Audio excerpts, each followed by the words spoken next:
প্রশ্ন, আরোহ যুক্তি কাকে বলে? আরোহ যুক্তির বৈশিষ্ট্যগুলি লেখো।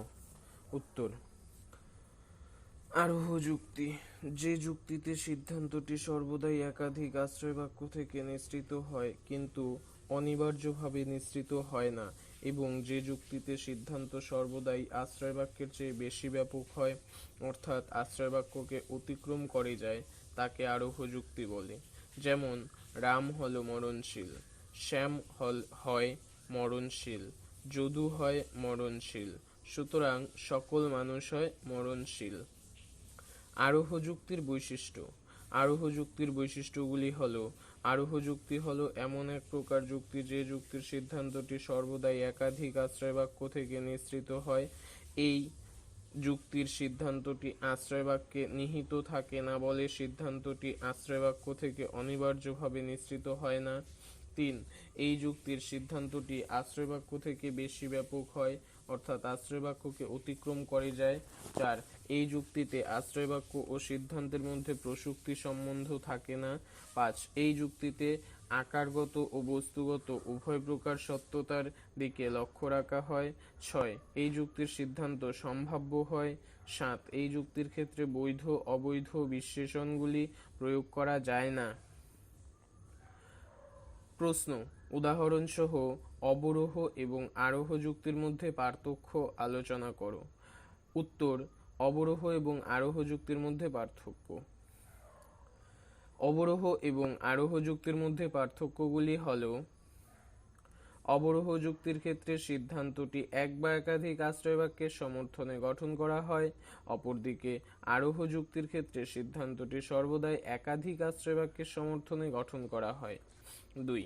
আরোহ যুক্তির সিদ্ধান্তটি আশ্রয়বাক্য থেকে অনিবার্যভাবে নিঃসৃত হয়, অপরদিকে আরোহ যুক্তির সিদ্ধান্তটি আশ্রয়বাক্য থেকে অনিবার্যভাবে নিঃসৃত হয় না। ৩.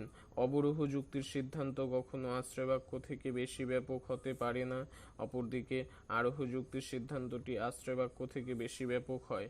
৪.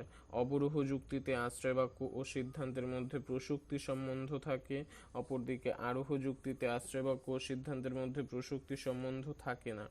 ৫. অবরোহ যুক্তিতে শুধুমাত্র আকারগত সত্যতার দিকে লক্ষ্য রাখা হয়, অপরদিকে আরোহ যুক্তিতে আকারগত ও বস্তুগত উভয় প্রকার সত্যতার দিকে লক্ষ্য রাখা হয়। ৬. অবরোহ যুক্তির সিদ্ধান্ত নিশ্চিত হতে পারে, অপরদিকে আরোহ যুক্তির সিদ্ধান্ত সম্ভাব্য হয়। ৭. অবরোহ যুক্তির ক্ষেত্রে বৈধ অবৈধ বিশেষণগুলি প্রয়োগ করা যায়, অপরদিকে আরোহ যুক্তির ক্ষেত্রে বৈধ অবৈধ বিশেষণগুলি প্রয়োগ করা যায় না।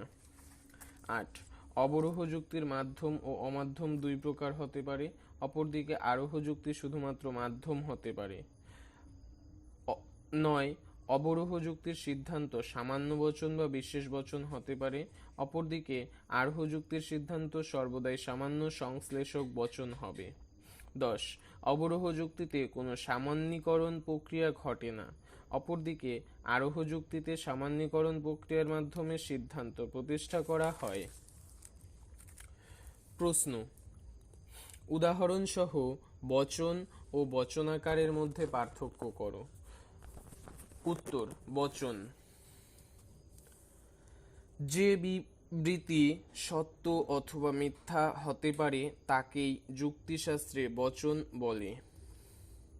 বচনাকার: বর্ণ প্রতীকের সাহায্যে বচনের যে কাঠামো পাওয়া যায় তাকে বচনাকার বলে।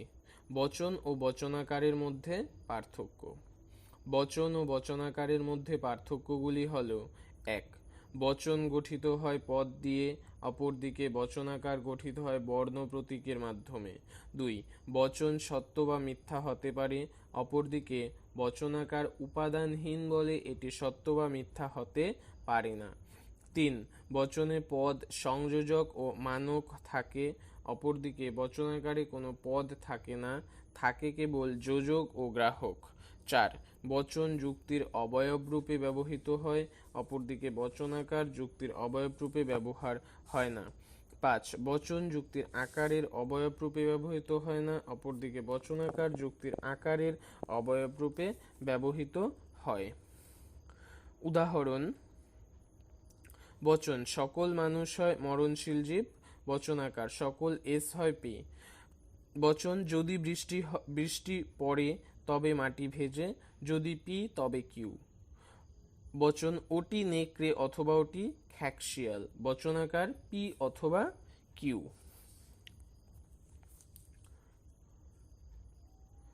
প্রশ্ন, নিরপেক্ষ বচন কাকে বলে?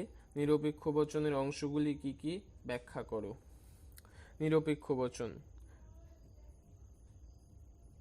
যে বচনে উদ্দেশ্য ও বিধেয় পদের মধ্যে সম্বন্ধ কোনো শর্তের ওপর নির্ভর না করে কোনো কিছু স্বীকার বা অস্বীকার করে তাকে নিরপেক্ষ বচন বলে। যেমন, সকল মানুষ হয় মরণশীল। এই বচনটিতে মানুষ সম্পর্কে মরণশীলতা কোন শর্ত ছাড়া স্বীকার করা হয়েছে? কোনো শর্ত ছাড়াই স্বীকার করা হয়েছে। আবার কোনো মানুষ নয় পূর্ণ, এই বচনটিতে মানুষ সম্পর্কে পূর্ণতা কোনো শর্ত ছাড়াই অস্বীকার করা হয়েছে। নিরপেক্ষ বচনের অংশ: একট আদর্শ আকারে নিরপেক্ষ বচনের 4টি অংশ আছে, যথা 1 মানক, 2 উদ্দেশ্যপদ, 3 গুণ বা সংযোজক এবং 4 বিধেয় পদ।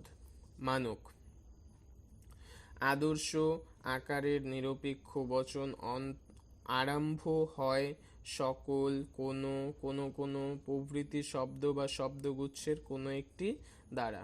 এই শব্দ বা শব্দগুচ্ছ বচনের পরিমাণ নির্দেশ করে, এই জন্য এদের পরিমাণক বা মানক বলা হয়। উদ্দেশ্যপদ: কোনো বচন যে পদ সম্বন্ধে কোনো কিছু স্বীকার বা অস্বীকার করা হয় তাকে উদ্দেশ্য বলে। গুণ বা সংযোজক: কোনো বচনে যে চিহ্নের দ্বারা উদ্দেশ্য ও বিধেয় পদের মধ্যবর্তী সম্বন্ধকে স্বীকার বা অস্বীকার করা হয় তাকে গুণ বা সংযোজক বলে। বিধেয় পদ: নিরপেক্ষ বচনের উদ্দেশ্য সম্পর্কে যা কিছু স্বীকার বা অস্বীকার করা হয় তাকে বিধেয় পদ বলে।